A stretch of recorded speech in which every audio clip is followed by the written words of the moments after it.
Well, yesterday, October 12th, 2022, Peter Obi, the Labour Party, released their presidential campaign council. Now, I studied that council, and I believe that there's some lapses there, and this is just feedback for that.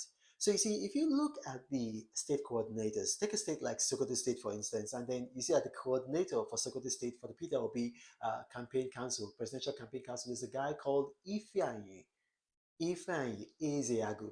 Ifeanyi Ezeagu. Now, that's obviously somebody from the southeast, so somebody of a southeast origin, or at least Delta, the parts of Delta that are consanguineous to the southeast. And so you look at that name and then you begin to ask yourself a question. Look at the demographics of Sokoto State. Sokoto State is a state that is about 90% Muslim, maybe more, but conservative, let's just say 90% Muslim. And then Sokoto State is the seat of the caliphate. Now, what does that mean? It means that you've got the Sokoto Caliphate, which is the heartland of Islam in Nigeria. So you've got the Sultan of Sokoto is in Sokoto, and then you've got the National Supreme Council of Islamic Affairs. They are headquartered in Sokoto, and so it might seem a bit insensitive on the part of the Labour Party, Peter Obi, or whoever is in charge or that brought out that list to have put like a Christian, somebody from the southeast, to be state coordinator of that state. I mean, it does not reflect the demographics in the state. And so, what is politics? Politics is a game of representation. Now, we've seen Sokoto State. Now, let's look at another state. Let's look at a state like Lagos.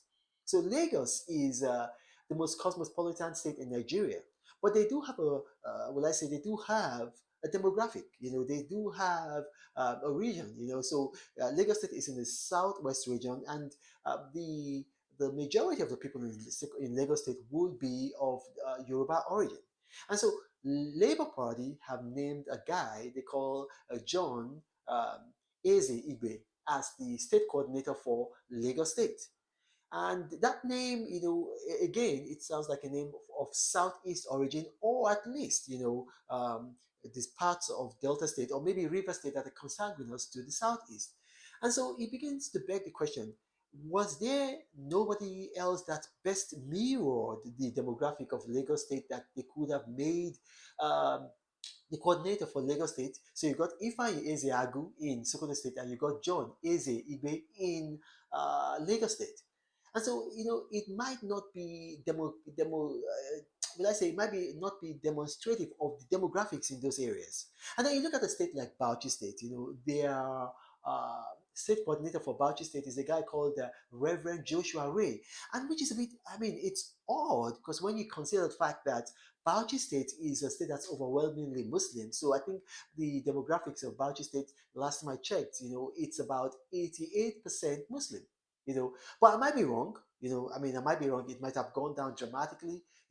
But it's a state that's overwhelmingly Muslim. So why would you have a Reverend Joshua Ray? Now, when I talked to some of my obedient friends, and then also on social media, they said, no, tribe doesn't matter, religion doesn't matter. And then you start to say to yourself, okay, if that's the case, if tribe doesn't matter, if religion doesn't matter, then how come you guys made a big stink about the PDP zoning the presidency to the southeast? And when that didn't happen, a lot of you were disappointed.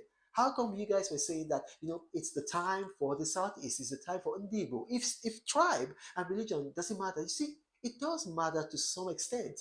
You got to be representative, and so that is what I'll call a weakness. I'll call a weakness. And another weakness I see in Peter Obi's campaign is that, Peter Obi says that some people have destroyed Nigeria, corrupt leaders have destroyed Nigeria. Who are these corrupt leaders? If you look at Peter Obi, he's visiting these former leaders, he's going to Mina to visit former leaders, he's going to other places. He says that the PDP is a party that is corrupt. That was what he said in when he was leaving the party, that, the PDP had been monetized. But then you see him meeting PDP governors, in parts of Nigeria, he's meeting with them, planning with them, hobnobbing with them, making strategies with them.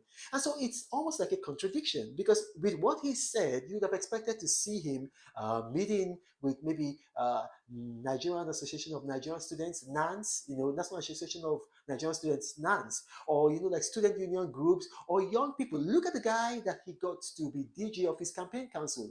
He's the oldest DG right now. Doyin Okupe, over 70 years old, older than Peter Obi.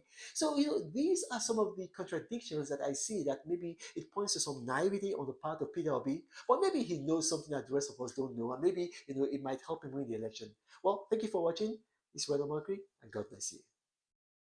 But Reno travels all around the world. I hope you get inspired about what you see. Apostle of greatness, Reno is a master. Only one man against the whole world in large. Fighting with the monsters, poverty I can't stand. That's why Reno is